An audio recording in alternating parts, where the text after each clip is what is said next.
주일입니다. 우리 옆에 계신 분들과 한번 인사하면 좋겠습니다. 좋은 주일입니다. 네, 같이 말씀 나눌 텐데요. 출애굽기 4장 1절부터 9절까지입니다. 출애굽기 4장 1절부터 9절까지고요. 혹시 이 바깥쪽에 앉으신 분들 조금씩만 안쪽으로 자리가 있다면 이동해 주시면 너무 감사하겠습니다. 출애굽기 4장 1절부터 9절까지입니다.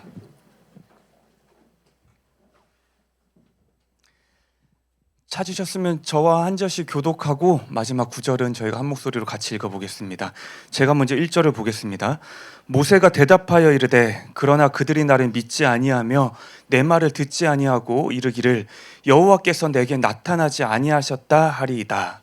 여호와께서 그에게 이르시되 내 손에 있는 것이 무엇이냐? 그가 이르되 지팡이니이다. 여호와께서 이르시되 그것을 땅에 던지라 하시매 곧 땅에 던지니 그것이 뱀이 된지라. 모세가 뱀 앞에서 피하매 여호와께서 모세에게 이르시되 내 손을 내밀어 그 꼬리를 잡으라. 그가 손을 내밀어 그것을 잡으니 그의 손에서 지팡이가 된지라. 이는 그들에게 그들의 조상의 하나님 곧 아브라함의 하나님 이삭의 하나님 야곱의 하나님 여호와가 내게 나타난 줄을 믿게 하려 함이라 하시고, 여호와께서 또 그에게 이르시되 내 손을 품에 넣어라 하시매 그가 손을 품에 넣었다가 내어보니 그의 손에 나병이 생겨 눈같이 된지라. 이르시되 내 손을 다시 품에 넣어라 하시매 그가 다시 손을 품에 넣었다가 내어보니 그의 손이 본래의 살로 되돌아왔더라. 여호와께서 이르시되 만일 그들이 너를 믿지 아니하며 그 처음 표적의 표징을 받지 아니하여도 나중 표적의 표징은 믿으리라. 같이 읽겠습니다. 그들이 이 두 이적을 믿지 아니하며 내 말을 듣지 아니하거든 너는 날강물을 조금 떠다가 땅에 부으라. 내가 떠온 날강물이 땅에서 피가 되리라. 아멘. 이제 수양회가 2주도 채 남지 않았습니다. 그래서 많은 분들이 정말로 열심히 준비하고 계시고요. 그러니까 많이들 오셔서 함께 그 준비한 시간을 누리실 수 있으면 좋겠습니다. 그래서 오늘부터 다음 주까지가 이제 수양회 가기 전이거든요. 그래서 한 2주 동안 저희가 수양회 주제로 함께 말씀을 나눠 보려고 합니다. 수양의 주제가 뭔지 아십니까? 모르시나요? 저번 주 우성 목사님 성경도 먹었는데 막 그 정도. 그렇죠. 표적입니다. 표적이 사인입니다. 표적이라는 건 뭘까요? 아마도 많은 분들이 어렴풋이는 아실 것 같아요. 뭔가 신비한 일, 뭔가 엄청나고 대단한 사건, 이런 것들을 표적으로 이해하고 계실 것 같습니다. 그리고 이게 맞습니다. 성경에서 표적이라 언급되는 대부분의 사건들은요, 뭔가 되게 특별해요. 신비해요. 엄청나요. 대단해요. 그런 사건이 맞기는 합니다. 근데 보다 정확히 성경이 말하고 있는 표적이라는 것은요, 방금 말했던 것처럼 단순히 사건의 이런 특별함만, 그것만으로 표적이란 말하진 않습니다. 표적이란 이 말을 영어 성경으로 보면 사인이라고 이제 언급되고 있거든요. 그래서 이 말은요, 무언가를 드러내고 가리킨다는 의미를 가지고 있습니다. 무언가의 흔적을 나타낸다는 의미를 가지고 있어요. 그리고 여기서 말하고 있는 무언가는요, 언제나 동일합니다. 바로 하나님입니다. 그래서 여호와께서 하나님이심을 밝히 드러내고 또 가리키는 어떤 사건들, 그리고 예수 그리스도가 하나님의 아들이심을 분명하게 나타내고 보여주는 그런 사건들, 그것을 성경은 표적이라 이야기를 합니다. 그리고 오늘 우리가 함께 읽었던 이 본문은요, 바로 이 표적이라는 것이 왜 성도인 우리의 삶에 주어졌는지 그 이유와 목적에 관해 이야기해주고 있습니다. 이제 그것을 잠시 함께 살펴보겠습니다. 오늘 우리가 읽었던 4장은요, 사실 이미 잘 알고 있는 앞선 3장부터 쭉 이어져 있는 여호와께서 모세를 부르시는 그 부르심의 장면입니다. 430년 동안요, 이스라엘은 애굽에서 노예로 살아가고 있었어요. 근데 이제 그 이스라엘을 구원하는 그 일에 모세를 통해 여호와께서 그 일을 행하시겠다고 모세를 부르고 계시는 거예요. 그래서 오늘 이 본문도 되게 유명한 그 장면, 불타는 떨기나무 앞에 서서 여호와와 모세가 대화하고 있는 그 장면이라는 겁니다. 먼저 앞선 3장을 보면요, 모세가 여호와께 크게 두 가지 질문을 합니다. 첫 번째는 내가 누구입니까? 두 번째는 당신은 또 누구입니까? 모세가 여호와께 이런 질문을 했던 이유는요, 지금 이스라엘을 구원하기 위한 그 일로 자신을 부르신 여호와의 부르심을 모세는 받아들일 수가 없었기 때문이에요. 왜냐하면 모세는요, 지금 그 순간 자신의 삶이 완전히 실패한 나그네의 삶으로 여기고 있었기 때문입니다. 지난 모세의 삶은 이랬습니다. 40년 동안은 애굽의 왕족으로 잘 살아갔어요. 근데 어느 날 자신의 민족인 이스라엘 백성을 괴롭히는 어떤 한 병사를 죽이게 돼요. 그리고 그 순간 애굽으로부터 쫓겨서 도망가는 신세가 됩니다. 도망가다 미디안이라는 지역에 가요. 그곳에서 한 여자를 만나서 아이를 낳고 가정을 이루어 정착하고 살아가고 있는데요, 지금 이 순간 여호와가 부르시는 순간이 한 40년쯤 지났는데 여전히 그 아내의 아버지, 그러니까 장인의 양을 치는 삶을 살아가고 있었던 거예요. 내 양이 아니라요. 그래서 지금 모세는요, 자신의 삶이 실패한 인생, 여전히 도망가는 인생, 그래서 그 당시 가장 연약하고 가장 힘이 없다 여겨졌던 나그네와 같은 존재라고 표현하고 있었던 거예요. 그런데 그런 모세에게 여호와가 찾아오신 겁니다. 그리고 그런 모세를 통해서 이스라엘을 구원하는 그 일을 행하시겠다 말씀하신 거예요. 그래서 모세가 여호와께 물었던 거예요. 내가 누굽니까? 내가 도대체 뭐라고 나를 통해 그 일을 행하시겠다는 겁니까? 나는 지금 이렇게 실패하고 엉망이 되어서 그냥 나그네같이 살아갈 수밖에 없는 존재인데 왜 나를 그 일에 부르셨습니까? 그리고 모세의 이 첫 번째 질문에 여호와께서 이렇게 답을 하십니다. 내가 너와 반드시 함께 있을 거야. 네가 누구냐고 물었지? 너는 여호와 하나님이 반드시 함께하는 존재야. 그리고 이어서 모세가 또 묻습니다. 그러면 당신은 누굽니까? 나와 함께 한다고 말하는 당신은 어떤 존재입니까? 그리고 두 번째 이 질문에 여호와께서는 이렇게 답을 하십니다. 나는 스스로 있는 자다. 우리가 잘 알듯이 이 말은 이런 뜻입니다. 나는 전능한 하나님이다. 그리고 여호와께서는요, 이 두 질문에 답을 하시고 이어서 모세에게 이런 이야기를 하십니다. 그러니까 너는 이제 애굽에서 노예로 살아가고 있는 너의 민족 이스라엘을 찾아가서 여호와 하나님인 내가 모세 너에게 나타나서 너를 통해 이 이스라엘을 구원하겠다고 말해라. 그리고 이어지는 것이 오늘 4장 이 본문이에요. 근데 1절을 보면요, 모세는 또 묻습니다. 세 번째 질문인데 이런 말이에요. 그런데 만일 그들이 나를 믿지 않고 내 말을 듣지도 않고 당신이 나에게 나타났다는 그것도 믿지 않는다면 어떻게 합니까? 지금 이 세 번째 모세의 질문은요, 앞선 첫 번째, 두 번째 그 질문을 내가 충분히 이해했습니다. 충분히 받아들였습니다. 그래서 이제 다른 질문을 하겠습니다. 이런 의미가 아니었던 거예요. 여전히 모세는요, 앞선 답들로부터 충족되지 않은 상태라는 거예요. 여전히 모세는요, 자신과 함께 하신다는 여호와가 전능하신 하나님이심을 믿지 못하고 있는 상태라는 거예요.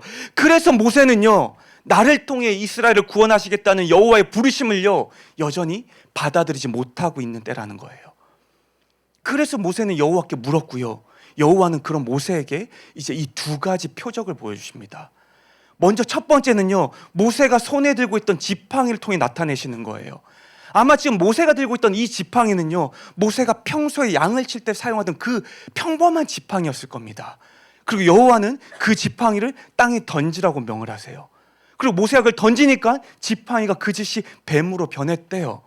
그리고 이젠 다시 그 뱀의 꼬리를 잡으라고 명령하세요. 그리고 모세가 그 꼬리를 잡으니까 그 뱀이 다시 지팡이가 되었다는 거예요. 이게 첫 번째 표적입니다. 그리고 두 번째 표적은요, 모세의 손을 그의 품 안에 넣으라 그랬어요. 그래서 모세가 그 명령을 따라서 멀쩡한 손을 품 안에 넣고 빼니까 그 손에 나병이 생겼다는 거예요. 여기서 말하는 나병은요, 뭐 지금으로 치면 굉장히 심한 건선 정도일 거라고 말해요. 피부가 벗겨지고 피부에 이렇게 하얗게 일어나는 그 건선이요. 그리고 다시 또 그 손을 품에 넣었다 빼니까 그 피부병이 완전히 다 나아버린 거예요. 이 두 가지의 표적을 모세에게 보여주시고요, 여호와는 또 말씀하십니다. 만약에 내 명령을 따라서 네가 이스라엘에게 가서 이 두 가지 표적을 보여줬음에도 불구하고 그들이 믿지 않는다면 나일 강물의 물을 조금 떠서 그 앞에 부으면 그 물이 피가 될 거다. 만약에 이것으로도 충분하지 않으면 내가 한 가지 더 표적을 준비하고 있으니까 그것을 약속할 테니까 그거를 보여주면 될 거야. 이렇게 말씀하셨던 거예요. 지금 언급됐던 세 가지 표적 있잖아요. 지팡이가 뱀이 되고 갑자기 손에 피부병이 생기고 물을 떴다 부었더니 그 물이 핏물이 되고, 우리에게는 지금 이것이요 그저 되게 특이하고 신비로운 일로만 보일지도 모르겠습니다. 근데 모세가 살던 그 시절에는요 이 모든 일들이 신기했을 뿐만이 아니라 이 하나하나가 굉장히 특별한 의미를 가지고 있는 사건이었어요. 먼저 지팡이가 뱀으로 바뀌었던 이 표적을 살펴보면요, 모세가 이제 가야 할 애굽에는요 지팡이, 뱀, 이 두 가지는요 힘과 권위의 상징이었습니다. 그래서 애굽에서의 지팡이는 특별히 왕의 힘, 왕의 능력, 왕의 권세를 상징하는 거였어요. 그리고 또 애굽에서의 뱀은요 그들의 수호신이라고 여겨졌습니다. 그래서 애굽 왕 바로가 쓰고 있는 왕관 전면에는요 뱀의 문양이 이렇게 새겨져 있었어요. 그래서 그들은 의미를 하고 있는 거예요. 이 왕, 우리 왕 바로는 우리의 수호신인 뱀이 지켜주는 존재다. 그리고 신하들은 그것을 보고 충성을 맹세하는 거예요. 뱀이 지켜주는 저 바로 왕께 우리는 최선을 다해 충성으로 섬겨야 한다. 그리고 두 번째 표적이었던 손의 피부병은요, 당시에는요 애굽뿐만이 아니라 거의 모든 나라들에 있어서 일반적인 생각은 모든 병은 신으로부터 주어진다는 게 그들의 일반적인 생각과 믿음이었습니다. 그래서 병이 생기는 것, 병이 낫는 것, 병으로부터 회복되는 것 모두 다 신의 영역이라는 것이 그들의 믿음이었다는 거예요. 특별히 방금 손에 생겨났던 것처럼 이런 악성 피부병, 불치병으로 여겨질 때는요 그들 안에 있는 이 생각과 믿음이 더욱더 강력해졌어요. 그리고 마지막으로 아직 보이진 않았지만 나일 강물에 물을 떠서 부었을 때 핏물이 된다는 것. 이 당시 이들에게 나일강이라는 것은요 그저 어딘가에 있는 하나의 강 정도가 아니었습니다. 그것은 애굽에게 있어서 생명의 근원이었어요. 풍요의 근원이었고 그들이 살아가는 삶의 원천이었습니다. 그래서 그들에게 나일강은요 또 하나의 중요한 신이었어요. 그게 이 세 가지 표적의 의미였다는 거예요. 근데 지금 여호와께서 뭘 하신 겁니까? 애굽이 믿고 따르고 있는 그 신들을요 여호와께서 통치하실 수 있음을 보이신 거예요. 애굽이 섬기고 있는 그 신들을요 여호와께서 친히 다스리실 수 있음을 보여주신 거예요. 아마도 여호와께 계속 질문을 하고 있던 모세 안에 있던 가장 큰 궁금증은 이거였을 겁니다. 도대체 내 눈앞에 나타난 저 여호와라는 신은 어떤 존재일까? 나를 애굽에 보내겠다는 저 여호와는 과연 애굽에 있는 수많은 신들과 견주어 이길 만한 신일까? 나와 함께한다는 저 여호와가 과연 내 삶에 함께하는 것이 어떤 도움이 되고 어떤 능력이 될까? 정말로 자기가 말한 것처럼 모든 것을 능히 해낼 수 있는 그런 존재일까? 나와 평생 함께하는 게 나에게 도움이 될 만한 존재일까? 도대체 저 여호와는 누구일까? 이것이 모세 안에 가득했던 질문이었을 겁니다. 그리고 지금 그 질문에 대한 답을요 여호와께서는 모세의 삶에다 대고 직접적으로 응답하신 거예요. 네가 말하고 네가 듣고 네가 믿고 네가 따르는 그 모든 신들을 내가 친히 다스리고 통치할 수 있는 하나님이 바로 너의 앞에 있는 여호와 하나님이다. 그리고 보이신 이 표적 속에는요 여호와의 또 한 가지 분명한 목적이 담겨 있음을 설명하고 있습니다. 그게 바로 5절인데 이런 이야기입니다. 그들의 조상의 하나님, 곧 아브라함의 하나님, 이삭의 하나님, 야곱의 하나님 여호와가 너에게 나타난 줄을 믿게 하기 위함이다. 이 표적이 나타난 목적이 뭐라고 합니까? 믿게 하기 위함이래요. 그렇다면 무엇을 믿게 하기 위함인데요? 그들의 조상이었던 아브라함을 부르셨고 이삭을 지키셨고 야곱을 이끄셨던 그 하나님이요 지금 모세의 삶에 나타나 모세와 함께 하실 그 하나님이심을 믿게 하기 위함이라는 거예요. 온 우주 만물을 창조하셨고요 당신의 전능하심으로 그 유명한 나의 조상들을 다 지키고 이끄셨던 그 하나님이요 바로 지금 모세 앞에 나타나 그를 당신의 일로 부르시고 초청하고 계시는 바로 그 하나님이심을 믿게 하기 위함이래요. 이것은 모세가 믿게 하기 위해서요 여호와께서는 지금 이 표적을 보이신 거예요. 그리고 심지어 모세의 삶에 보이신 이 표적이요 자세히 살펴보면요, 얼마나 섬세한지 아십니까? 모세에게 일어난 두 가지 표적이 뭐였습니까? 지팡이와 손에 대한 이야기였죠. 그렇다면 모세에게 있어서 이 지팡이와 손은 어떤 의미였을까요? 모세의 매일의 삶을 함께하는 것들이었습니다. 언제나 모세 곁에 있는 것들이었어요. 삶에서 모세가 가장 자주 사용하는 것이었고요. 언제나 그 존재를 쉽게 확인할 수 있는 것이었다는 거예요. 그리고 여호와께서 그것들을 통해 표적을 나타내 보이셨다는 것은요, 하나님이 누구신지, 하나님이 어떤 존재인지, 그 하나님 또 내 삶에 어떤 일을 행하셨는지, 또 그 하나님은 어떤 힘과 능력이 있는지, 그 하나님 내 삶에 무엇을 하셨고 또 무엇을 하실 수 있는지, 이 모든 것들을요, 모세의 삶 가장 가까운 곳에, 모세가 늘 함께하는 그곳에, 그래서 모세가 언제나 쉬이 확인할 수 있는 곳에 이 당신의 표적을 나타내셨다는 거예요. 그래서 모세는요, 이제 매일 들고 다니는 이 지팡이를 볼 때마다 기억할 수 있었을 겁니다. 아, 내 삶에 하나님이 분명하게 나타나셨었지. 모세는 늘 함께한 자신의 손을 볼 때마다 기억할 수 있었을 거예요. 아브라함과 이삭과 야곱을 지키고 이끄시고 인도하셨던 그 하나님이 나에게도 나타나셨지. 그리고 이 시간들을 통해서요, 다시 한번 여호와 하나님에 대한 믿음을 붙잡을 수 있었을 겁니다. 우리가 오늘 읽었던 4장을 지나서 5장을 보면요, 드디어 모세가 애굽 왕 바로 앞에 나아가게 됩니다. 출애굽기라는 성경은 우리에게 너무 유명하잖아요. 우리는 이미 그 뒷이야기를 너무 잘 알고 있었어요. 나일강이 핏물이 되는 그 표적, 첫째들은 모두 다 죽는 그 표적, 그럼 마침내 그들이 출애굽을 하는, 애굽에서 나오는 그 모든 과정을 이미 우리는 잘 알고 있다는 거예요. 근데 이제 바로 앞에 나아가 서게 될 모세는요, 사실 이 모든 것을 전혀 알지 못하는 상태로 나아갔던 거잖아요. 한번 생각해 봅시다. 애굽은요, 40년 전에 자신을 죽이기 위해 쫓아왔던 사람들이에요. 그리고 여전히 그들은 그 어떤 나라보다 강력한 힘으로 자신의 민족 이스라엘을 노예로 부리고 있어요.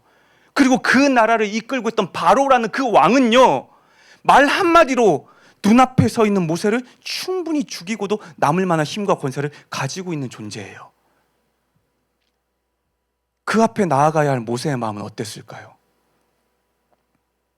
두렵지 않았을까요? 바로 앞에 나아가는 그 걸음이요, 얼마나 무겁고 또 힘겨웠겠습니까? 어쩌면 온몸이 바들바들 떨렸을지도 모르겠어요. 너무 무서워서 숨을 쉬는 것조차 어려웠을지도 모르겠습니다. 그런데요, 그 순간에도 여호와께서 그의 삶에 나타내셨던 흔적, 여호와께서 그의 삶에 생생히 살아 일하셨던 그 흔적, 그 지팡이가 여전히 그의 손에 들려 있었을 겁니다. 바로를 지켜준다는 애굽의 수호신인 그 뱀을 통치하셨고요, 모두가 신의 영역으로만 믿고 있었던 그 질병을 다스리셨고요, 당신이 누구신지 어떤 존재인지 모세의 삶에서 분명하게 나타내셨던 그 지팡이가요, 여전히 모세의 손에 들려 있었을 거라는 거예요. 바로 앞에 나아가는 그 순간에도 모세와 함께하고 있었을 거라는 겁니다. 그래서 아마도 모세는요, 마주한 그 바로라는 거대한 두려움 앞에서도요, 자신의 손과 그 손에 들린 지팡이를 보며 기억할 수 있었을 거예요. 아, 내 삶의 주님이 틀림없이 나타나셨었지. 그리고 그 나타나신 주님은 이들이 믿고 있는 모든 신들을 능히 통치하고 다스리실 수 있는 하나님이셨지. 그리고 그 주님은 나와 함께한다고 약속하셨지. 그리고 그 주님이 나를 통해 우리 민족 이스라엘을 구원하겠다고 말씀하셨었지. 그리고 이런 기억들로 인해서요, 다시 한번 여호와 하나님이 하나님이심을, 다시 한번 그 하나님이 내 삶을 지키실 것을, 다시 한번 그 하나님이 나를 통해 당신의 일을 행하실 것을 모세는 믿을 수 있게 되었을 겁니다. 그리고 이것이요, 주께서 모세의 삶에 표적을 나타내신 이유와 목적이었다는 거죠. 주를 믿게 하기 위함이요, 여호와 하나님이 하나님이심을 믿게 하기 위함이요, 그 하나님이 자신의 말씀대로 약속대로 내 삶을 지키고 인도하심을 믿게 하기 위함이요, 그 하나님 나를 통해 당신의 크고 놀라운 일을 이루신다는 것을 믿게 하기 위함이요. 사랑하는 여러분, 혹시 우리 삶에도 주께서 나타내신 표적이 있습니까? 표적이라는 것은요, 꼭 모세 이야기처럼 막 이렇게 신비하고 특별해야 되는 것만은 아닙니다. 삶에서 이런 날 없었습니까? 아, 이건 정말로 주가 행하신 일이다. 아, 이건 정말로 주님이 도우신 거다. 아, 이건 정말 다른 어떤 것이 아니라 오직 주님의 힘과 능력이었다. 이렇게 우리가 고백한 날이 있다면요, 저는 그것이 우리 삶에 주어진 또 하나의 표적이라고 생각합니다. 돌아보면 제 삶에는 그런 날들이 되게 많았습니다. 특별히 최근에 생각이 났던 것은요, 금요일 날 이번 주에 금요 했었거든요. 하기 전에 같이 찬양 인도를 하는 승현 형제와 뭐 이런저런 이야기를 하다가 사무실 이야기를 했어요. 저희가 저번 공동회 때 사무실 이전하는 게 통과가 됐잖아요. 그 준비하는 이야기를 했는데, 최근에 되게 좋은 장소가 생겼는데 저희가 조금 늦게 계약 의사를 밝히는 바람에 계약이 되지 않았거든요. 그래서 뭐 그런 이야기도 하고 있었는데, 사실 그래서 그런지 요즘에 제 안에 있는 큰 두려움 중에 하나가 그 장소에 관한 거예요. 아이들이 계속 늘어나는데 괜찮은 장소를 못 가면 어떡하지? 그리고 이 비싼 홍대에 가난한 우리 교회가 정말로 갈 수 있는 데가 있을까?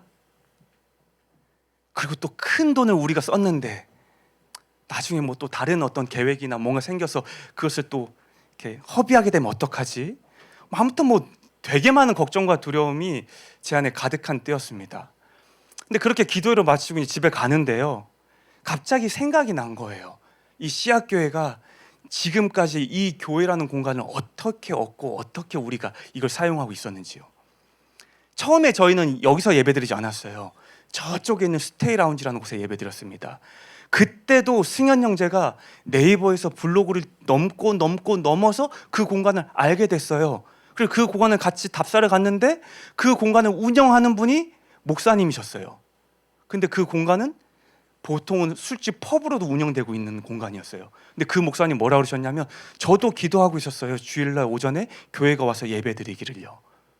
그래서 되게 좋은 가격에, 되게 싼 가격에 저희가 한 20개월 정도를 썼습니다.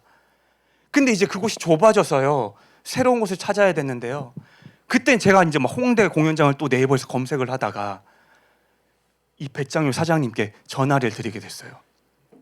날도 기억나요. 토요일이었어요. 누구 신방하다가 전화를 했어요. 저희 교회인데요, 정기적으로 주일날 쓰고 싶은데 괜찮을까요? 아직도 제가 그 통화를 기억하는 게 뭐냐면요, 그 사장님 그러셨어요. 저도 성도인데요, 저도 배짱용에서 누가 예배드리기를 기도하고 있었습니다. 그리고 그 사장님이 너무 좋은 제안을 해주셔서 지금까지 저희는 여기를 잘 사용하고 있는 겁니다. 근데 아마 여러분은 모르실 수 있을 텐데요, 중간에 한번 옮기려고 했어요. 2020년도에요. 그때는 주일 예배가 딱 여기서만 드렸어요. 유튜브도 없고 사무실도 없었어요. 그때 꽉 차서 막 저 뒤에 서 있는 사람도 엄청 많았거든요. 그러니까 자리도 없고 또 위험하고 하니까 옮겨야겠다. 근데 이 다음에 갈 수 있는 데가 저쪽에 상상마당 근처에 V홀? 상상마당에 홍대 입구역 근처에 V홀이라는 300석쯤 되는 거였어요. 그리고 가격이 여기 한 3배쯤 됐어요. 근데 방법이 없잖아요.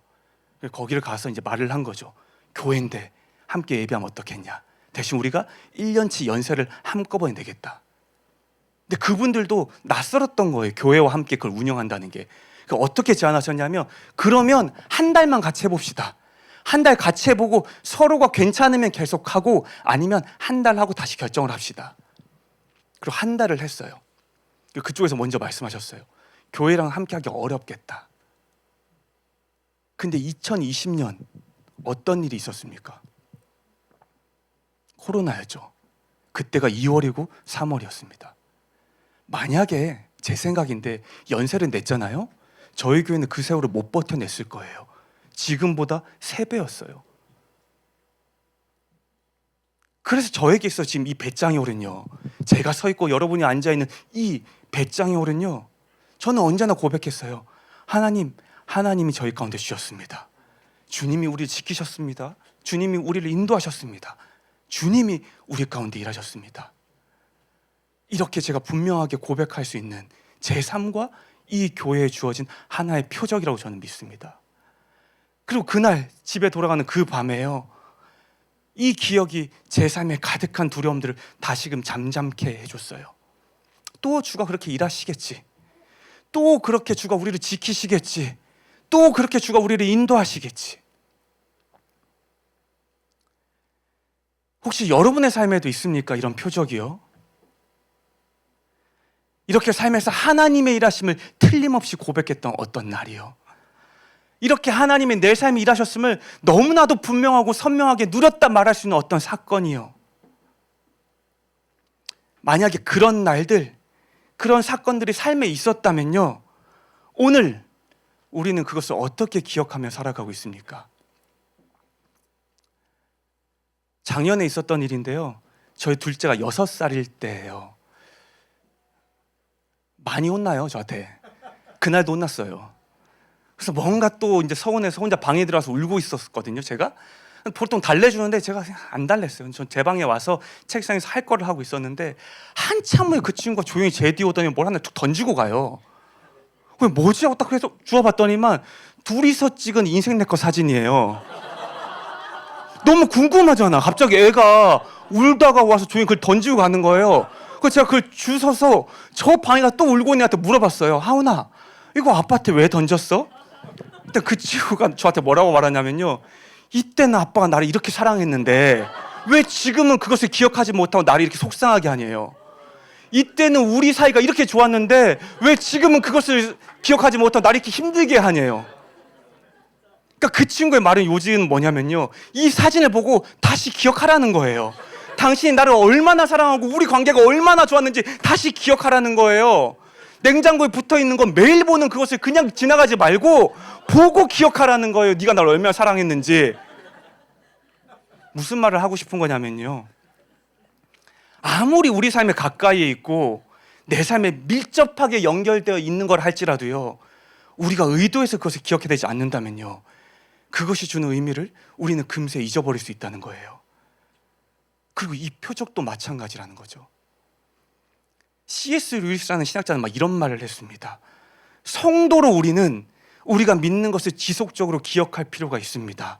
왜냐하면 우리가 기억하지 않고 가만히 내버려 두는데도 불구하고 우리 삶에 남아있을 수 있는 믿음은 없기 때문입니다.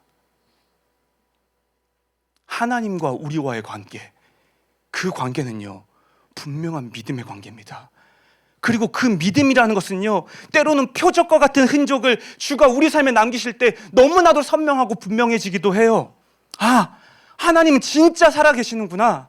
아, 하나님 나를 진짜 사랑하시는구나. 아, 하나님은 정말로 전능하시고 섬세하게 내 삶을 이끄실 수 있는 분이구나. 그런데요, 우리가 삶에서 애써 그 흔적을 기억해내지 않는다면요, 그것들은 우리 삶에서 금세 잊혀져 버린다는 거예요. 금세 우리의 그 믿음이 사라져 버릴 수 있다는 거예요. 그래서 하나님을 하나님으로 고백하게 만들었던 그 흔적들이요, 여전히 내 삶에 분명하게 존재하지만요, 여전히 내 삶 너무 가까이에 놓여 있음에도 불구하고요, 그것이 더 이상 나에게 아무런 의미를 가져다 주지 못하게 되기도 한다는 겁니다. 수양회가 이제 한 열흘쯤 남았습니다. 그리고 우리는 표적이라는 주제로 이 수양회를 보내게 될 거예요. 아마도 강사님은요, 우리가 하나님의 표적으로 세상에 어떻게 살아가는 거에 대해서 나눠주시게 될 것 같아요. 잘은 모르겠지만 뭐 생각해보면 뭐 세상의 소금과 빛으로 뭐 이렇게 살아가야 됩니다, 저렇게 살아가야 되지 않겠습니다, 뭐 이런 이야기를 하시지 않을까 싶습니다. 근데 분명한 것은요, 그 모든 삶이요, 주를 믿는 우리의 믿음에서 비롯된다는 겁니다. 하나님이 어떤 분이신지, 그의 전능하심, 그의 신실하심, 그의 영원하신 그런 하나님의 성품과 능력과 존재를 믿는 그 믿음이요, 그리고 그 하나님과 나와의 관계, 부모와 자녀라는 관계, 왕과 백성이라는 관계, 목자고 양이라는 관계, 주가 말씀하신 이 관계들 또한 믿는 믿음이요, 그리고 그 하나님이 내 삶에 하셨던 약속들, 나를 부르셨고 나를 이끄시고 나와 함께 이런 일을 행하실 거라는 그 부르심을 믿는 믿음, 이 믿음들은요, 우리의 삶에 남겨진 표적들을 기억함으로 분명하게 될 거라는 거예요. 모세의 지팡이처럼요, 모세의 손처럼요, 늘 곁에서 함께하는 그 표적들을 기억해내므로요, 주를 향한 우리의 믿음 또한 굳건해질 수 있다는 겁니다. 그래서 저는 이런 기대함으로 수양회를 위해 기도하고 있습니다. 주님, 이미 우리 각자의 삶에 주어진 표적들을 다시금 기억할 수 있는 날이면 좋겠습니다. 주님, 어쩌면 오래되어서 또 너무 오랫동안 내 가까이에 있어서 익숙하고 흐릿해져 버린 그 표적을 우리가 다시금 분명하고 선명하게 볼 수 있는 날이기를 소원합니다. 어느 날 찬양 가운데 우리의 마음을 만지셨던 것처럼요, 어느 날 말씀 가운데 주님 나를 뜨겁게 만드셨던 것처럼요, 어느 날 묵상 가운데 주님의 사랑이 내 안에 아무런 의심 없이 찾아왔던 그날처럼요, 정말로 하나님이 일하셨다, 진짜 주가 나와 함께 하신다, 주님이 나를 너무 사랑하신다, 그 주님이 나를 당신의 일을 위해 부르고 계신다. 그렇게 지난 삶 속에 우리가 고백했던 수많은 표적들이요, 이번 수양회를 통해 다시 한번 우리의 삶에 선명해지고 분명해지기를 진심으로 소망합니다. 그리고 또 기도합니다. 아직까지 이런 표적을 경험하고 고백하지 못한 분들도 계실 수 있잖아요. 열심히 기도하고 있습니다. 그분의 삶의 수양회가 특별한 표적이 되기를요. 하나님이 정말로 나의 하나님이시네, 하나님이 내 이야기를 듣고 계시네, 하나님이 내 마음을 알고 계시네, 하나님이 나를 사랑하시고 나를 위로하시고 나를 환영하시네. 이 모든 것들을 우리가 누릴 수 있는 그 시간이었으면 좋겠습니다. 우리 같이 또 찬양하고 기도하면 좋겠습니다.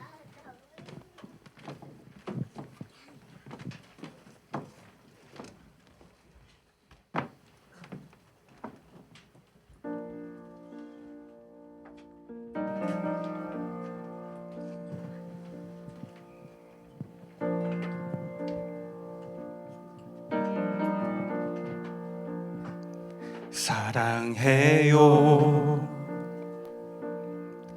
신실하신 나의 주님, 나의 삶 주님 안에 있네. 눈을 뜨는 아침부터 나 잠들기까지 우선하신 주를 노래하리. 신실하신 나의 주님, 신실하신 나의 주님, 나의 삶을 인도하셨네. 나의 모든 호흡 다해 오선하신 주를 노래하리. 다시 한번 찬양하겠습니다. 사랑해요, 신실하신 나의 주님, 나의 삶 주님 안에 있네. 눈을 뜨는 아침부터 나 잠들기까지 오선하신 주를 노래하리. 사랑해요, 나를 인도하신 주님, 사랑해요, 나를 인도하신 주님, 고난 중에도 나와 함께 하시네. 내 아버지 되시며 내 친구 되신 주, 나의 삶 주님 안에 있네. 아멘. 신실하신 나의 주님, 나의 삶을 인도하셨네.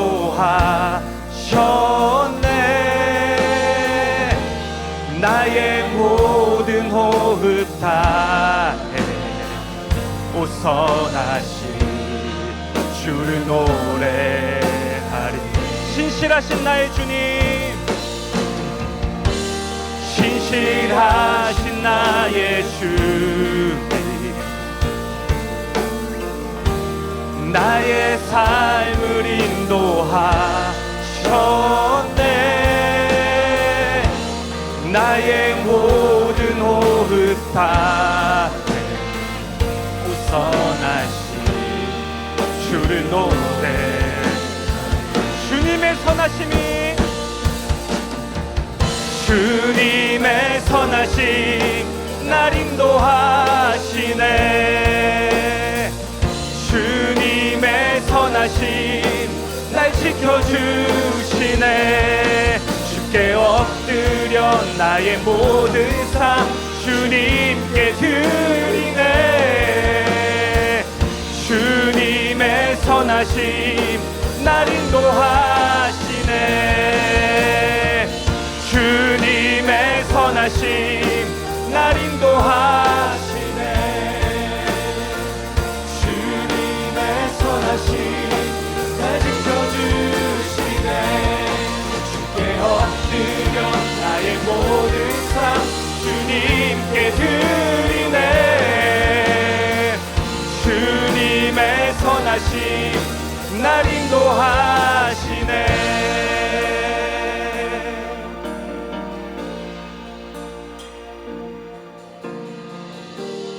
신실하신 나의 주님,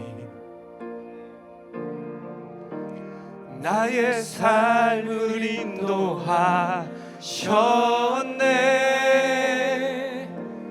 나의 모든 호흡 다해 우선하신 주를 노래하리.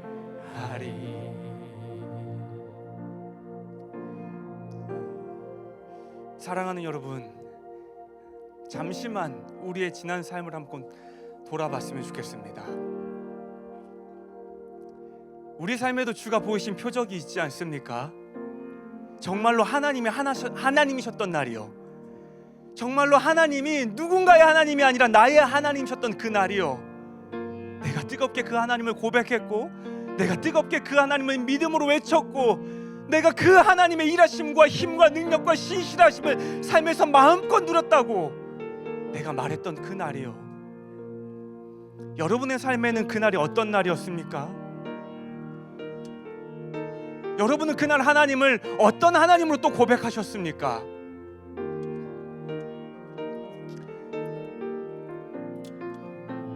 그리고 오늘 이 순간 우리의 삶에 그 하나님은 여전한 동일한 하나님으로 고백되어지고 있습니까? 이 시간 먼저 주 앞에 우리가 이것을 구했으면 좋겠습니다. 하나님, 이미 제 삶 가운데 주가 보이신 수많은 부족들을 통해 당신이 어떤 분이신지, 어떤 존재인지, 또 당신이 나를 어떻게 여기고 어떤 관계를 맺고 계시는지 이미 보이시고 말씀하셨는데, 제가 삶에서 그것을 기억하지 못하고 있었다면, 삶에서 그것을 기억함으로 그 의미를 갖고 있지 못했다면, 주님 오늘 이 시간 다시 한번 찾아오셔서 주님이 그 하나님이심을 다시 한번 내가 알게 하여 주십시오. 주님이 여전한 신실하고 동일한 그 하나님이심을 다시 한번 내가 마음을 다해 고백하게 하여 주십시오. 이렇게 주 앞에 기도하며 나아가길 원합니다. 기도하겠습니다.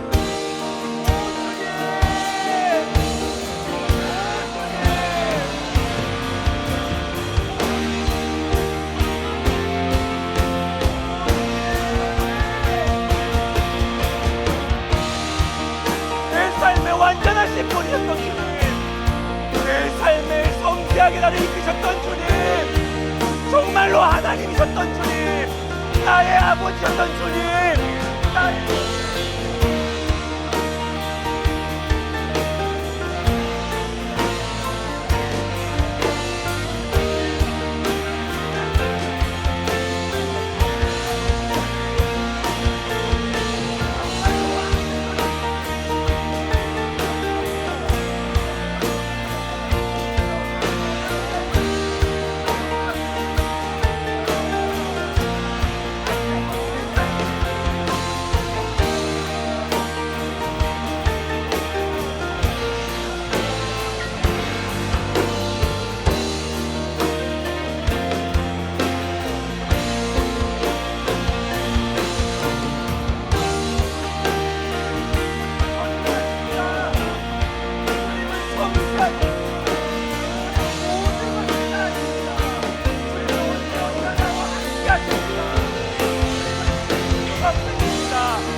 나를 잡은 그 손을 주님은 절대 놓지 않으십니다. 주님은 단 한 번도 나를 포기치 않으셨습니다.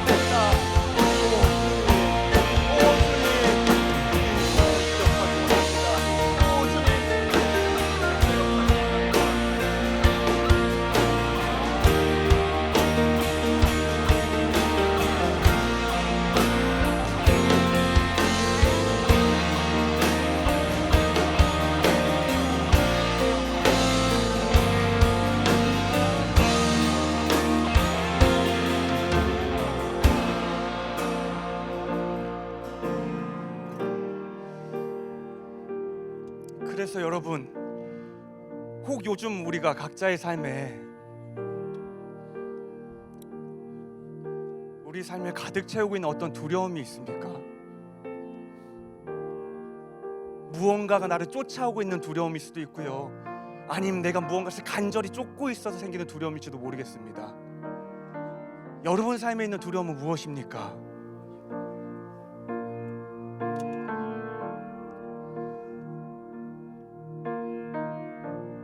이 시간 그 두려움을요, 방금 우리가 기도했던 그 각자의 삶에 나타났던 그 하나님 앞에 이것을 내어드려 봤으면 좋겠습니다.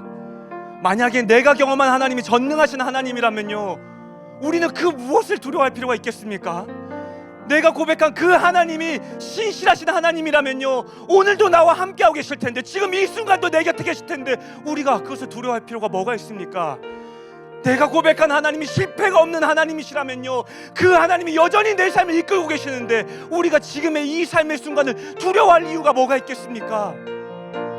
그러니까요, 지금 내가 가지고 있는 그 두려움을요, 우리가 방금 고백했던 삶의 어느 날 내가 틀림없이 경험하고 누림으로 믿음으로 선포했던 그 하나님 앞에 우리가 기도함으로 맡겨드리고 나아갔으면 좋겠습니다. 같이 기도하겠습니다.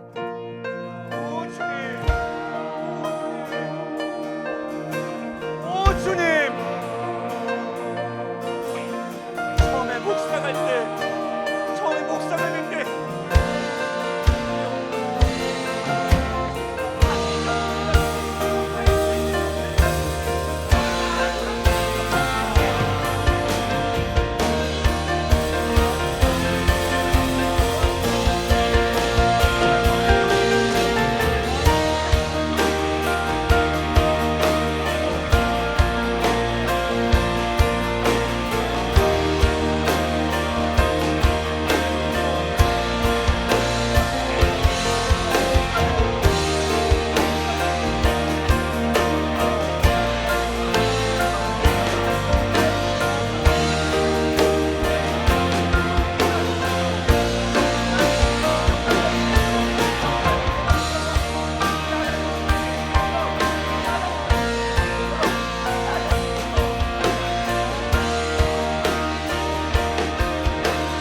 마지막으로 한 가지만 더 같이 기도하겠습니다.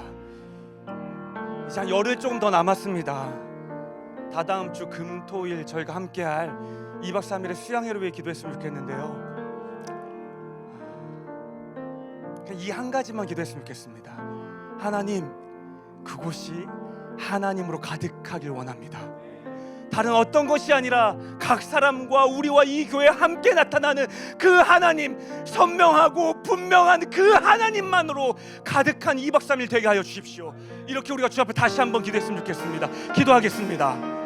오 주님, 우리의 그 시간을 주 앞에 맡겨드립니다. 우리가 준비하는 수많은 것들이 있지만, 우리가 기대하는 많은 것들이 있지만, 그 어떤 것이 아니라 우리와 함께 하실 하나님, 우리에게 선명하게 나타나실 하나님, 우리에게 말씀하실 하나님, 우리에게 보여주실 하나님, 우리의 관계 가운데, 우리의 시간 가운데, 우리의 기도 가운데, 우리의 찬양 가운데, 우리의 모임 가운데 나타나실 것이 다른 어떤 것이 아니라 하나님으로 가르치시는 우리의 시간 되기.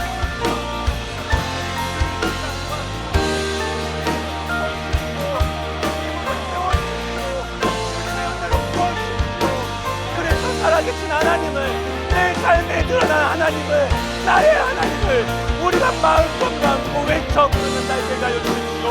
다시 한번 우리의 인생이, 다시 한번 이 교회의 마음이 그 보여지는 하나님으로, 선명해지는 하나님으로 인해 뜨거워지게 하여 주시고, 우리의 삶의 방향이 그 하나님을 향하는 그런 날 될 수 있도록 주님 인도하여 주십시오. 오 주님, 아마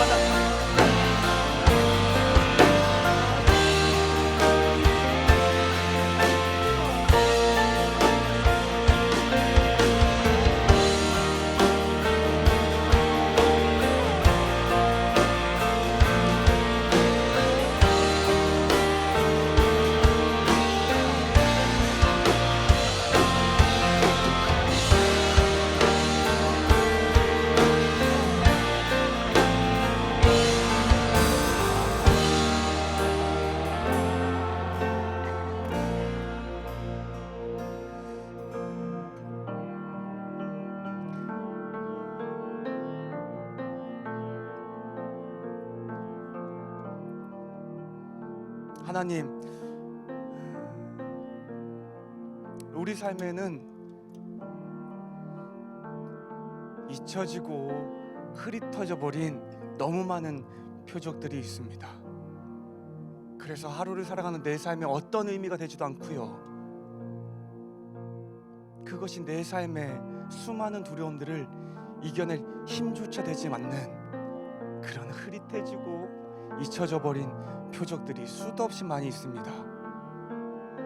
주님, 다시 한번 주 앞에 구하고 싶은 것은요, 우리 삶에서 그 표적들이 다시금 처음 그날처럼 선명하고 분명하게 우리 앞에 나타날 수 있도록 주님 인도하여 주십시오. 그래서 우리가 그것을 바라보게 하여 주십시오. 우리가 그것을 기억하게 하여 주십시오. 그리고 우리가 그것을 바라봄으로 그것을 쫓아 살아가게 하여 주십시오. 그래서 정말로 하나님이 나의 하나님이시라는 것, 그 전능하신 그 하나님께서 여전히 나와 함께하고 계신다는 것, 그 하나님은 내 삶에 했던 수많은 말씀과 약속들은 여전히 신실하게 유효하게 내 삶에 이행되고 있다는 것, 우리가 그 모든 것을 믿는 믿음으로 오늘과 내일을 살아갈 수 있도록 주님 인도하여 주십시오. 특별히 주님, 수양회를 기대함으로 준비하고 있습니다.